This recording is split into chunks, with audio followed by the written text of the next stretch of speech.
जो हमारे यहाँ पे हाइड्रोजन एलिमेंट है इसकी क्या क्या स्पेशलिटी है। सबसे पहले हम ये देखेंगे ये डिस्कवर कब हुआ था, किसने किया था डिस्कवर, इसकी क्या क्या स्पेशलिटीज हैं, कहाँ कहाँ पे ये मिलता है, इसकी अकरेंस पढ़ेंगे, नेचर में इसके कौन कौन से आइसोटॉप्स प्रेजेंट है उनके बारे में पढ़ेंगे, और सबसे लास्ट में आज आप बात करेंगे इसकी पोजीशन की। हमें इस चैप्टर के अंदर बेसिकली हाइड्रोजन के बारे में थोड़ी सी इंफॉर्मेशन इकट्ठी करनी है, और हाइड्रोजन को हम अलग इसलिए पढ़ रहे हैं क्योंकि जो हमारे बाकी ब्लॉक है ना, S block, P block, D block और एफ ब्लॉक, उनके अंदर हाइड्रोजन जो है वो फिट नहीं बैठता। हाइड्रोजन की जो पोजीशन है वो हमारे लिए आज भी एक क्वेश्चन बनी हुई है।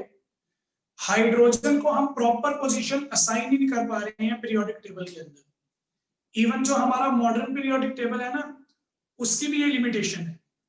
हम हमारे मॉडर्न पीरियोडिक टेबल के अंदर भी हाइड्रोजन को प्रॉपर पोजीशन दे ही नहीं पा रहे। तो आप बोलोगे सर क्या बात कर रहे हो, अभी सुबह तो आप बैकअप लगा लेक्चर लगा रहे हो, उसमें आप बताते हो कि ग्रुप 1 में आएगा हलीना करे रब से फरियाद। तो जब आप इस तरीके से पहली लाइन को याद करते हैं तो हाइड्रोजन तो हमारा ग्रुप 1 में प्रेजेंट है। तो ऐसा नहीं है, हमने मजबूरी में पहले वाले ग्रुप में रखा हुआ है। एक्चुअल में हाइड्रोजन की पोजीशन जो है वो हम एक्सप्लेन नहीं कर पा रहे, वो हम बता ही नहीं पा रहे कौन सी पोजीशन है और कौन सी पोजीशन नहीं है। तो हाइड्रोजन की पोजीशन जो है ना वो अलग से एक टॉपिक बन जाता है जो हम आज डिस्कस करेंगे। लेकिन चलो पोजीशन को डिस्कस करने से पहले जो बेसिक बातें हैं हमारी, वो बेसिक बातें मैं आपको बता देता हूँ। तो हम हाइड्रोजन चैप्टर को स्टार्ट करेंगे सबसे पहले इसकी इंट्रोडक्शन से।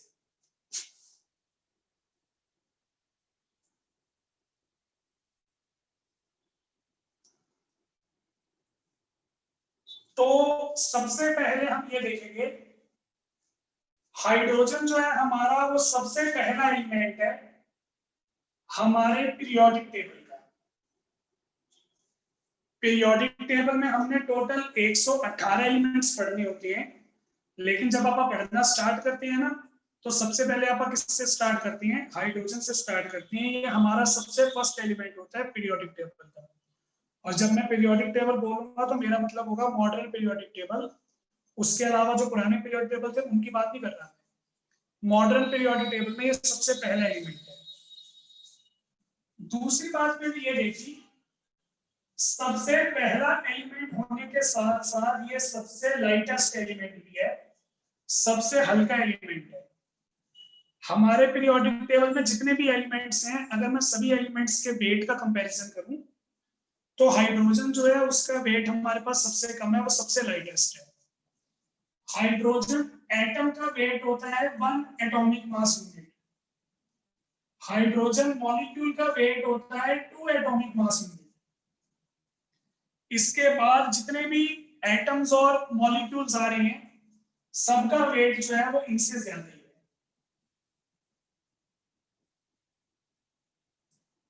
है। इवन जो हमारे हाइड्रोजन से बिल्कुल नेक्स्ट एलिमेंट है ना, जैसे हीलियम है, तो हीलियम एटम का वेट भी जो है ना वो हाइड्रोजन मॉलिक्यूल से डबल है। तो हाइड्रोजन हमारा सबसे लाइटेस्ट एलिमेंट है। ये हमारे पास हमारा दूसरा पॉइंट आ गया। हाइड्रोजन को सबसे पहले डिस्कवर किया था हेनरी केवेंडिश नाम के साइंटिस्ट ने। जो हाइड्रोजन है, हाइड्रोजन को डिस्कवर किसने किया था, हेनरी केवेंडिश ने। कैसे डिस्कवर किया, वो अपना कोई एक्सपेरिमेंट कर रहे थे। उस एक्सपेरिमेंट के टाइम में डाइल्यूट H2SO4 जो है, डाइल्यूट सल्फ्यूरिक एसिड, वो आयरन मेटल पे गिर गया था। अब कल मैं आपको बता रहा था ना मेटल्स दो तरह की होती हैं, मोर रिएक्टिव मेटल्स और लेस रिएक्टिव मेटल्स। तो आयरन जो है वो मोर रिएक्टिव मेटल है, वो एसिड में से हाइड्रोजन गैस को डिस्प्लेस कर देती है। हाइड्रोजन को डिस्प्लेस कर दिया, बना दिया फेरस सल्फेट, साथ में हाइड्रोजन गैस प्रोड्यूस हो गई। यही हमारी हाइड्रोजन की डिस्कवरी की रिएक्शन थी। हेनरी कैवेंडिश ने गलती से हाइड्रोजन को डिस्कवर किया था जब उन्होंने डाइल्यूट H2SO4 के ऊपर आयरन को फेंका, तो वहां पे आयरन सल्फेट बना और साथ में हाइड्रोजन बना। हाइड्रोजन बनने का हमें कैसे पता लगता है? बबल्स प्रोड्यूस होती हैं। तो वहां पे बहुत सारे बबल्स प्रोड्यूस हुए जिनसे कैवेंडिश को पता चला कि वहां पे कोई गैस फॉल हुई है। फिर उसके बाद स्टडी करने पर उनको पता लगा कि ये गैस कौन सी है? हाइड्रोजन गैस है। उन्होंने हाइड्रोजन को डिस्कवर तो किया था, लेकिन इसका नेम हाइड्रोजन नहीं दिया था, वो उसको किसी और नाम से बुलाते थे, कोई पुराना नेम था। जो इसका हाइड्रोजन नेम है वो किसने दिया? और साइंटिस्ट हैं जिनका नाम है लेवॉइजर। डिस्कवर इसने किया, लेकिन जो हाइड्रोजन नेम हम आजकल यूज कर रहे हैं वो नेम किसने दिया था? लेवॉइजर ने दिया था। लेवॉइजर बोलता है कि H2 को ना हाइड्रोजन बोलना चाहिए, क्योंकि हाइड्रोजन जो है वो है वाटर प्रोड्यूसर। जब आप हाइड्रोजन को ऑक्सीजन के साथ डायरेक्टली कंबाइन करते हो ना, तो हाइड्रोजन ऑक्सीजन डायरेक्टली कंबाइन होकर वाटर प्रोड्यूस करती है। वाटर प्रोड्यूस करती है, इसलिए आपने इसका नाम हाइड्रोजन दिया, क्योंकि जो हाइड्रोजन वर्ड है वो फर्दर दो वर्ड से मिला के बना है। हाइड्रोजन वर्ड हमारा बना है हाइड्रो प्लस जीन को मिला के। हाइड्रो जो वर्ड है वो रिप्रेजेंट करता है वाटर को, और जीन वर्ड जो है वो रिप्रेजेंट करता है प्रोड्यूस करने को। तो ये हमारा ऐसा एलिमेंट था जो ऑक्सीजन के साथ कंबाइन होकर वाटर प्रोड्यूस करता है। तो ये एलिमेंट वाटर प्रोड्यूस करने वाला है, इसलिए इसको अपन ने हाइड्रोजन बनाना स्टार्ट कर दिया। तो ये नाम इसको लेवॉइजर ने दिया था। ये हमारे पास हमारी कुछ एक इंपॉर्टेंट बातें होगी जो हमें इंट्रोडक्शन में बतानी थी। तो इन बातों में से अगर किसी बात में कुछ दिक्कत है तो पूछ सकते हो, नहीं तो यस सर लिख दो।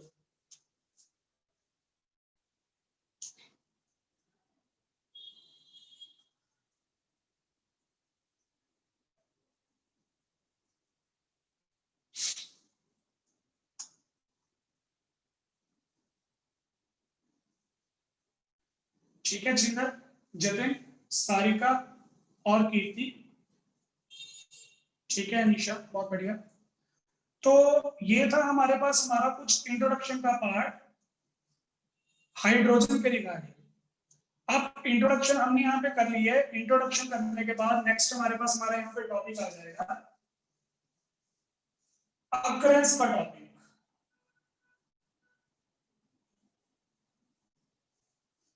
तो कितना हमें ये मिलता है अर्थ में, यूनिवर्स में कितना प्रेजेंट है, वो सब बातें हमें यहाँ पे बतानी है। तो सबसे पहले देखो 70% of the universe contains hydrogen. हमारे पूरे यूनिवर्स में, यूनिवर्स से मेरा मतलब है हमारे सारे प्लैनेट्स, मून, जो हमारे दूसरे प्लैनेट्स हैं उनकी नेचुरल सैटेलाइट्स, सन और बाकी जितने भी स्टार्स हैं सन के अलावा, उन सबको मैंने इंक्लूड कर लिया। तो हमारे पास एक एस्टिमेशन है कि हमारे यूनिवर्स में जितनी भी चीजें हैं, प्लैनेट्स हैं, स्टार्स हैं, सैटेलाइट्स हैं, नेचुरल सैटेलाइट्स, उन सब के अंदर हमारे पास 70% जो एलिमेंट्स होते हैं वो उनमें हाइड्रोजन इंक्लूडेड होता है। मतलब कोई भी सब्सटेंस उनके अंदर प्रेजेंट होगा तो 70% रेशियो जो है वो हाइड्रोजन की प्रेजेंट है पूरे यूनिवर्स में। सन के अंदर जो फ्यूजन रिएक्शंस होती हैं, जो सन है ना उसके अंदर रिएक्शंस होती हैं जिन्हें हम बोलते हैं न्यूक्लियर फ्यूजन रिएक्शंस। तो ये न्यूक्लियर फ्यूजन जो रिएक्शंस होती हैं ये भी हाइड्रोजन की वजह से ही होती है। हाइड्रोजन एटम्स आपस में कंबाइन होते हैं और जब कंबाइन होते हैं तो बहुत सारी एनर्जी रिलीज करते हैं, जिस वजह से वहां पे हीट प्रोड्यूस होती है। और वो इतनी हीट है देखो कि हमारे तक जो है उस हीट की गर्मी पहुंचती है। सूरज के अंदर इतनी हीट इसलिए प्रेजेंट है क्योंकि हाइड्रोजन की न्यूक्लियर फ्यूजन रिएक्शन हो रही है। तो 70% ऑफ द यूनिवर्स के अंदर हमारे पास हाइड्रोजन एटम जो है वो प्रेजेंट है। अगर मैं अर्थ की बात करूं, पूरे यूनिवर्स में तो मैं नहीं घूम सकता ना, अर्थ की अगर मैं बात करूं तो हाइड्रोजन जो है वो हमारा 10th एबंडेंट एलिमेंट है। अर्थ के ऊपर जितने भी एलिमेंट्स मिलते हैं ये 10th नंबर पे है जो सबसे ज्यादा अमाउंट में मिलेगा। इससे ज्यादा अमाउंट में मिलने वाले सिर्फ 9 ही एलिमेंट्स हैं। देखो टोटल 118 एलिमेंट हैं और 118 में से टॉप 10 में आ गया, मतलब इसकी अमाउंट इतनी ज्यादा प्रेजेंट है नेचर के अंदर। तो ये हमारे पास हमारे 2 पॉइंट्स जो है वो अकरेंस की। मैंने आपको यूनिवर्स में भी इसकी अकरेंस बता दी और अर्थ पे भी इसकी अकरेंस बता दी। अकरेंस वाला टॉपिक करने के बाद नेक्स्ट हमारे पास आ जाती है आइसोटॉप्स ऑफ हाइड्रोजन।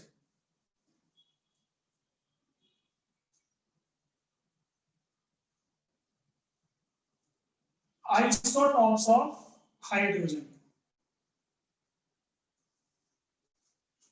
तो आइसोटॉप्स क्या होते हैं, हमने पढ़ा हुआ है पहले वाली क्लासेस में। Those elements which have same atomic number but different mass number. जो एटॉमिक मास होता है वो आप ए से रिप्रेजेंट करते हैं, जो एटॉमिक नंबर होता है वो आप Z यानी कि Z सिंबल से रिप्रेजेंट करते हैं। तो हमारे पास बहुत सारे एलिमेंट्स ऐसे होते हैं जिनका एटॉमिक नंबर तो सेम होता है लेकिन उनका मास अलग अलग होता है, तो उन्हें हम आइसोटॉप्स बोलते हैं। तो हाइड्रोजन के हमारे पास 3 आइसोटॉप्स हैं जिनको आप बोलते हैं नेमली हाइड्रोजन, ड्यूट्रियम और ट्रिटियम। हाइड्रोजन के लिए सिंबल आपको पता ही है, हमने H असाइन किया हुआ है। ड्यूट्रियम के लिए हमने D असाइन किया हुआ है और ट्रिटियम के लिए हमने T सिंबल जो है वो असाइन किया हुआ है। हम जब किसी भी एलिमेंट को रिप्रेजेंट करते हैं तो उसको रिप्रेजेंट करने का जो जनरल हमारे पास फॉर्म होता है वो ये होता है XZA। X होता है हमारे एलिमेंट का सिंबल, Z होता है एटॉमिक नंबर और A होता है मास नंबर।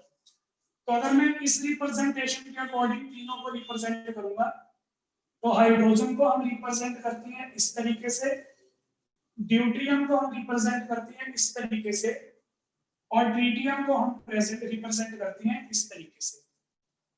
तीनों का एटॉमिक नंबर सेम है 111, लेकिन तीनों का मास अलग है 1 2 3, मास तीनों का अलग अलग है।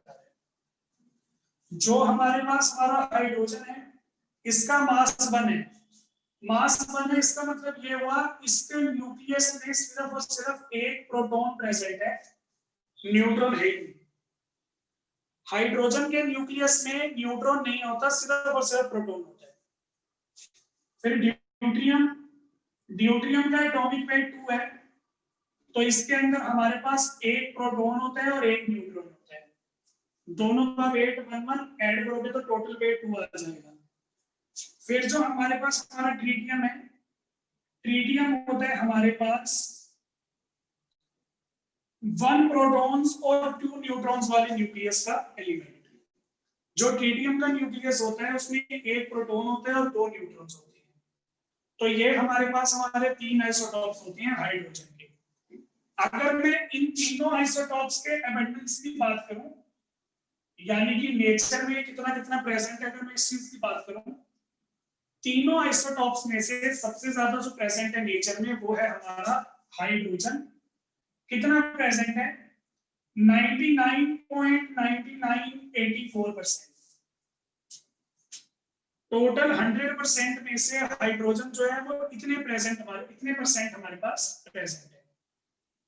जो हमारा ड्यूट्रियम है वो कैसे प्रेजेंट है, कितना प्रेजेंट है वो 0.00156%।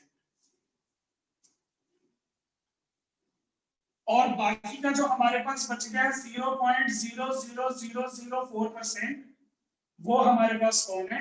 ट्रिटियम। ट्रिटियम हमारा बहुत ही ज्यादा कम अमाउंट में है, इसलिए आप बोलते हैं it is found in traces. Traces का मतलब होता है कोई लाखों करोड़ों मॉलिक्यूल्स में कोई एक आधा मॉलिक्यूल मिल जाएगा, अदरवाइज वो भी नहीं मिलेगा। ना के बराबर जो हमारे पास अमाउंट होती है उसको अपन ट्रेसेस से रिप्रेजेंट करते हैं। तो हमारे पास नेचर में या यूनिवर्स में जितना भी हाइड्रोजन है, चलो यूनिवर्स की बात नहीं कर रहा मैं, यहाँ पे अर्थ की बात कर रहा हूँ। तो अर्थ में नेचर में जितना भी हमारे पास हाइड्रोजन प्रेजेंट है 99.9984% जो है वो सिंपल वाला हाइड्रोजन है।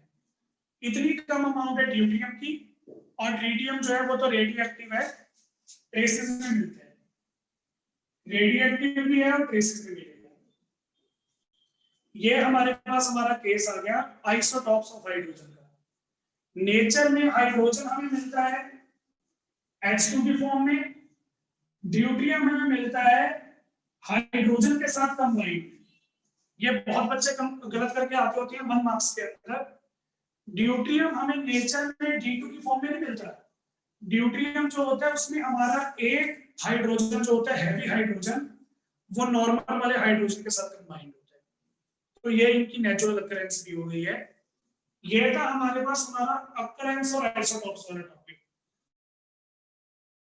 एड्रेस करो, नहीं तो यस सर लिखो।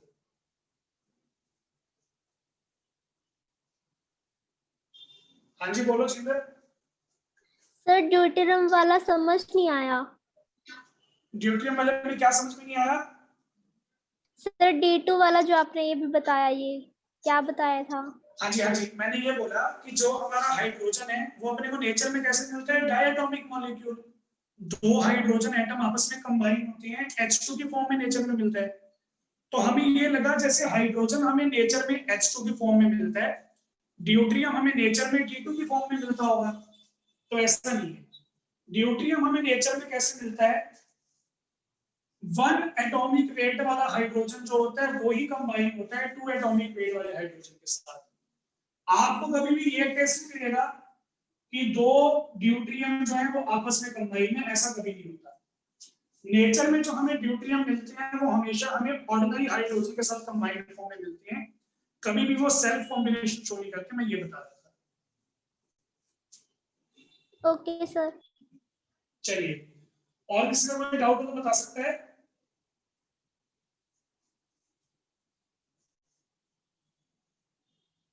ठीक है जी, तो ये था हमारे पास हमारा अकरेंस और आइसोटॉप का टॉपिक। इंट्रोडक्शन में आपको पहले ही करवा चुका हूं। हम आ रहे हैं हमारे नेक्स्ट टॉपिक पे, position of the hydrogen in periodic table. Periodic table में हाइड्रोजन की क्या पोजीशन होनी चाहिए, इसके बारे में थोड़ी सी बात करें। देखो, मैंने इससे पहले आपको 3 बातें बता दी। मतलब मैंने आपको इंट्रोडक्शन करवाई, मैंने आपको अकरेंस के बारे में बताया, मैंने आपको आइसोटॉप्स के बारे में बताया। तो आपने देख लिया होगा, समझाने वाला कुछ नहीं। चैप्टर, इससे अगला एस ब्लॉक, इससे अगला पी ब्लॉक, उनमें बताने वाली बातें ज्यादा हैं, समझाने वाली बातें कम। तो मैं आपको बातें यहाँ पे बताता रहा करूंगा, आपको वो बातें सुननी है और याद रखनी है, बस इतना सा काम है इस चैप्टर में, और कुछ नहीं करना। तो हमारे पास नेक्स्ट टॉपिक है position of hydrogen in periodic table.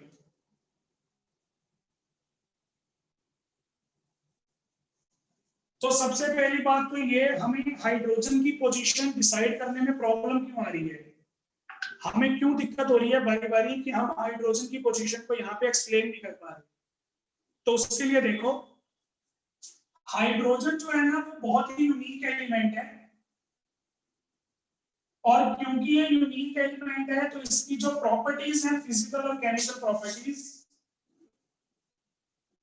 वो भी यूनिक है। हमने ये ऑब्जर्व किया, हाइड्रोजन की कुछ एक प्रॉपर्टीज ऐसी हैं जो ग्रुप 1 वाले एलिमेंट्स के साथ सिमिलर है। मतलब सपोज करो हाइड्रोजन हमारा 10 टाइप की प्रॉपर्टी शो करता है, मैं वैसे बोल रहा हूँ समझाने के लिए। सपोज करो हाइड्रोजन हमारा 10 टाइप की प्रॉपर्टी शो करता है, तो 10 में से 4 प्रॉपर्टीज ऐसी हैं जो ग्रुप 1 वालों के साथ मैच करती हैं। जो ग्रुप 1 वाले एलिमेंट है ना, वो जो प्रॉपर्टी शो करते हैं, हाइड्रोजन भी वैसी प्रॉपर्टी शो करता है 10 में से 4। फिर हमें कुछ प्रॉपर्टीज ऐसी भी मिली जो ग्रुप 17 के सिमिलर है। ग्रुप 17 हमारा कौन सा है? Halogen family, fluorine, chlorine, bromine, iodine और एस्ट्रेटिन। तो इसकी कुछ प्रॉपर्टीज ऐसी हैं 10 में से जो ग्रुप 17 वालों के साथ मैच करती है। अच्छा, उसके बाद तीसरा केस हमारे पास ये है, हाइड्रोजन की कुछ प्रॉपर्टीज ऐसी भी हैं ना तो ग्रुप 1 वालों के साथ मैच करती है और ना ही ग्रुप 17 वालों के साथ मैच करती है, वो कुछ अपनी यूनिक प्रॉपर्टीज है। तो मतलब इसका नेचर जो है वो ग्रुप 1 वालों से भी मैच करता है, थोड़ा बहुत ग्रुप 17 वालों से भी मैच करता है, और थोड़ा बहुत नेचर ऐसा है जो ना 1 वालों से मैच करता है ना 17 वालों से मैच करता है। तो मुझे ये लगा इसकी प्रॉपर्टीज जो है वो ग्रुप 1 के सिमिलर है, तो उसको ग्रुप 1 में रखना चाहिए। फिर ग्रुप 17 वाले बोले हमारे से भी प्रॉपर्टी सिमिलर है, ग्रुप 17 में रखो। फिर दोनों बोले कुछ प्रॉपर्टीज ऐसी हैं जो हम दोनों से मेल नहीं खाती, हम इसको रखेंगे नहीं, कहीं और रखो। तो फिर समझ में ही नहीं आ रहा हाइड्रोजन को कहाँ रखें, ग्रुप 1 में या ग्रुप 17 में, ये बड़ी हमारे पास दिक्कत है। खैर मैं आपको मॉर्निंग में पीरियोडिक टेबल वाला चैप्टर करवा ही रहा हूँ, तो उसमें मैंने आपको बताया, जब मैंने आपको पीरियोडिक टेबल याद करवाया कि हम हमारे हाइड्रोजन को ग्रुप 1 में रखते हैं। तो हम हमारे हाइड्रोजन को ग्रुप 1 में क्यों रखते हैं? Just because of valence shell configuration. जो हमारे पास ग्रुप 1 के एलिमेंट है ना, lithium, sodium, potassium, rubidium, caesium, francium, इन सब के आउटर शेल की कॉन्फ़िगरेशन है ns1। इनके आउटर शेल में जो s ऑर्बिटल होता है उसमें एक ही इलेक्ट्रॉन आ रहा है, same with the case of hydrogen. Property same है या नहीं वो बात की बात है। हमने एक बार टेम्पररी हाइड्रोजन को ग्रुप 1 में क्यों रखा है? Due to the similar valence shell configuration, और कोई रीजन नहीं है। बाकी इसकी जो प्रॉपर्टीज है वो 1 वालों के साथ भी सिमिलर है, 7 वालों के साथ भी, 17 वालों के साथ भी सिमिलर है, और कुछ प्रॉपर्टीज ऐसी हैं जो दोनों के साथ सिमिलर नहीं है। मैं आपको एग्जांपल देता हूं। जो हमारे ग्रुप 1 वाले होते हैं ना, उनके वैलेंस शेल में एक इलेक्ट्रॉन है, वो एक इलेक्ट्रॉन को लूज करके +1 ऑक्सीडेशन स्टेट शो करते हैं। जितने भी हमारे एलिमेंट्स होते हैं वो क्या करती हैं, एक इलेक्ट्रॉन लूज करके +1 ऑक्सीडेशन स्टेट शो करती हैं। तो हाइड्रोजन भी +1 ऑक्सीडेशन स्टेट शो कर सकता है, हमने पढ़ा इसको ऑक्सीडेशन रिडक्शन वाले चैप्टर में। तो ये वाली प्रॉपर्टी जो है हाइड्रोजन की वो सिमिलर होगी। सेकेंडली, जो हमारे ग्रुप 1 के मेटल्स हैं, मेटल्स का काम क्या होता है? इलेक्ट्रॉन लूज करना। अगर ये इलेक्ट्रॉन लूज करेंगे, इसका मतलब ये कौन सा नेचर शो करती है? इलेक्ट्रोपॉजिटिव नेचर शो करती है। ग्रुप 1 के एलिमेंट्स का काम होता है इलेक्ट्रॉन लूज करना, ये इलेक्ट्रॉन लूज भी कर रहे हैं। Same with the hydrogen. Hydrogen के वैलेंस शेल में एक इलेक्ट्रॉन है, और आप कोई भी एसिड का एग्जांपल ले लो, जैसे HCl है, H2SO4 है, HNO3 है, इन सब के अंदर H+ आयंस रिलीज होती है। H+ आयंस रिलीज होने का मतलब ये है कि हाइड्रोजन ने अपना एक इलेक्ट्रॉन जो है वो लूज कर दिया। तो जैसे बाकी एलिमेंट्स इलेक्ट्रॉन लूज करने की प्रॉपर्टी शो करती हैं, हाइड्रोजन भी इलेक्ट्रॉन लूज करने की प्रॉपर्टी शो करता है, सिमिलर टू द ग्रुप 1। समझ में आ गया होगा? तो ये देखो ग्रुप 1 वालों के साथ थोड़ी बहुत सिमिलरिटी है। फिर जैसे ग्रुप 1 वालों के साथ सिमिलरिटी है ना, वैसे ग्रुप 17 वालों के साथ भी सिमिलरिटी है। ग्रुप 17 वाले जो होते हैं, ये सारे के सारे -1 ऑक्सीडेशन स्टेट शो करते हैं। -1 ऑक्सीडेशन स्टेट क्यों शो करते हैं? जो हमारे ग्रुप 17 वाले एलिमेंट हैं, उनके वैलेंस शेल में 7 इलेक्ट्रॉन्स होते हैं। तो अगर ये अपना ऑक्टेट कंप्लीट करना चाहते हैं तो इनको कितने इलेक्ट्रॉन्स और चाहिए? एक इलेक्ट्रॉन और चाहिए। तो ये सारे एलिमेंट्स एक इलेक्ट्रॉन गेन करने की टेंडेंसी शो करती हैं, इस वजह से ऑक्सीडेशन स्टेट जो है वो -1 आती है। हाइड्रोजन जब मेटल्स के साथ कंबाइन होता है ना, जब भी हमारा हाइड्रोजन मेटल के साथ कंबाइन होता है तो -1 ऑक्सीडेशन स्टेट शो करता है। तो हैलोजेंस भी -1 शो कर सकते हैं, हाइड्रोजन भी -1 शो कर सकता है, सिमिलरिटी होगी। दूसरा मैंने क्या बताया, जो हमारे हैलोजेंस हैं वो सारे के सारे 7 इलेक्ट्रॉन्स वाले हैं। इनके पास सिर्फ एक इलेक्ट्रॉन की कमी है स्टेबल कॉन्फ़िगरेशन के लिए। अगर ये एक इलेक्ट्रॉन गेन कर लेंगे तो 8 इलेक्ट्रॉन हो जाएंगे, ऑक्टेट कंप्लीट हो जाएगा, नोबल गैस कॉन्फ़िगरेशन आ जाएगी। सेम हाइड्रोजन के लिए, हाइड्रोजन के वैलेंस शेल में एक इलेक्ट्रॉन प्रेजेंट है। अगर हाइड्रोजन भी एक इलेक्ट्रॉन गेन कर लेगा ना, तो इसकी कॉन्फ़िगरेशन हो जाएगी नोबल गैस वाली, हीलियम वाली। तो ये भी फुली फिल्ड स्टेबल हो जाएगा। तो इनकी ये वाली प्रॉपर्टी भी सिमिलर है।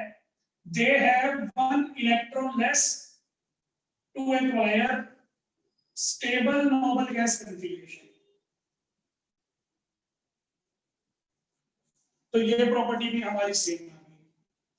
तो ये हमारी प्रॉपर्टीज थी। कुछ प्रॉपर्टीज इसकी ग्रुप 1 से सिमिलर है, कुछ प्रॉपर्टीज इसकी ग्रुप 17 से सिमिलर है, फिर कुछ प्रॉपर्टीज ऐसी भी हैं जो दोनों के साथ मैच नहीं करती, ना ग्रुप 1 वालों के साथ ना 17 वालों के साथ। जैसे इसमें हमारे पास एग्जांपल आ गया ऑक्साइड्स का एग्जांपल। जो हमारे ग्रुप 1 वाले एलिमेंट्स हैं ये सारे मेटल्स हैं। मेटल जब भी ऑक्सीजन के साथ कंबाइन होकर ऑक्साइड बनाते हैं तो ये ऑक्साइड्स होती हैं बेसिक नेचर की, इनका बेसिक कैरेक्टर होता है। सिमिलरली जो हमारे हैलोजेंस हैं वो नॉन मेटल्स हैं। नॉन मेटल्स जब ऑक्सीजन के साथ कंबाइन होकर तो नॉन मेटल्स के जो ऑक्साइड होती हैं वो बनती हैं एसिड। मेटल्स के ऑक्साइड बनते हैं बेसिक, नॉन मेटल्स के ऑक्साइड बनती हैं एसिड। फिर हमारी प्रॉपर्टी जो है हाइड्रोजन की, वो ना इससे मेल खाती है ना इससे मेल खाती है, क्योंकि जब हमारा हाइड्रोजन ऑक्सीजन के साथ कंबाइन होके ऑक्साइड बनाता है, हाइड्रोजन कौन सा ऑक्साइड बनाता है? वाटर। तो जब हाइड्रोजन ये वाला ऑक्साइड बनाएगा, ये ऑक्साइड हमारा ना तो एसिडिक है ना बेसिक है, वाटर होता है हमारा न्यूट्रल। तो इसकी जो ऑक्साइड वाली प्रॉपर्टी है वो ना तो ग्रुप 1 वालों से मैच हुई ना ही ग्रुप 17 वालों से मैच हुई, हटके एक प्रॉपर्टी आ गई।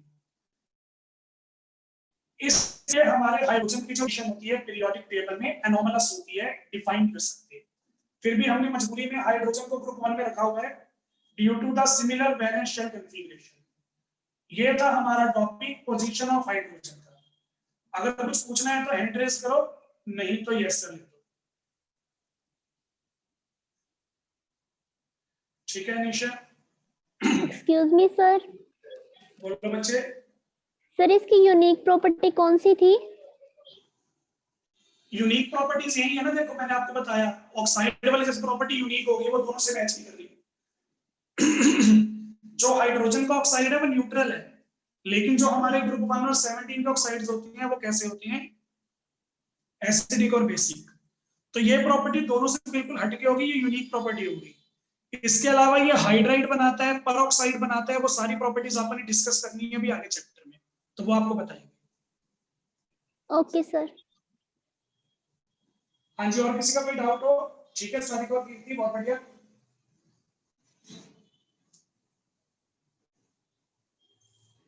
चलिए, तो ये था हमारे पास हमारा इंट्रोडक्शन का पार्ट। मैंने आपको हाइड्रोजन के बारे में कुछ इंट्रोडक्टरी बातें जो है वो बता दी। कल फिर आप हाइड्रोजन के कुछ इंपॉर्टेंट कंपाउंड्स को पढ़ना स्टार्ट करेंगे। वैसे हमारे सिलेबस में हाइड्रोजन की प्रिपरेशन भी थी, हाइड्रोजन की प्रॉपर्टीज वगैरह भी थी, लेकिन वो पोर्शन हमारा सिलेबस में से कट हो चुका है। तो अभी हमें सिर्फ हाइड्रोजन के इंपॉर्टेंट कंपाउंड्स पढ़ने हैं। कल फिर आप पढ़ना स्टार्ट करेंगे हाइड्रोजन का पहला इंपॉर्टेंट कंपाउंड जो है हमारा हाइड्राइड। ये फिर आप डिस्कस करेंगे कल। Thank you.